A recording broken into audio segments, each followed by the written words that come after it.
I tried Banxa Wallet app for 7 days. Here's the shocking truth. When I first downloaded the Banxa Wallet app, I expected just another basic crypto wallet, maybe with a few trading features. But after 7 days of use, the shocking truth is that Banxa isn't really a wallet in the traditional sense. It's an entire payment infrastructure built to bridge the gap between fiat money and crypto. On day 1, I set up my account and quickly realized Banxa is designed for simplicity.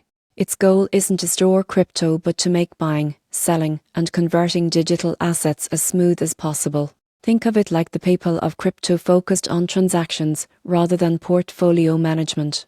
By day 2, I tested a purchase using my debit card. Process was fast. My Bitcoin arrived in under 10 minutes. Banxa supports multiple payment methods, including credit cards, Apple Pay, and bank transfers, all depending on your region. The transparency in fees was impressive. Every cost was shown up front before I confirmed the purchase. By day 4, I started appreciating Banxa's compliance-first approach. It's fully regulated, meaning every transaction is processed with identity verification and anti-fraud checks. While that might feel tedious, it also means your transactions are far more secure than those handled by anonymous exchanges. Midweek, I explored how Banxa integrates with other crypto platforms. That's when I realized its real power. Banxa acts as the on-ramp and off-ramp for dozens of popular wallets and exchanges. It's the engine behind many buy crypto buttons you've probably already used. After 7 days, the truth became clear. Banxa isn't trying to compete with wallets. It's the invisible layer that connects traditional finance with digital assets. So, if you want a simple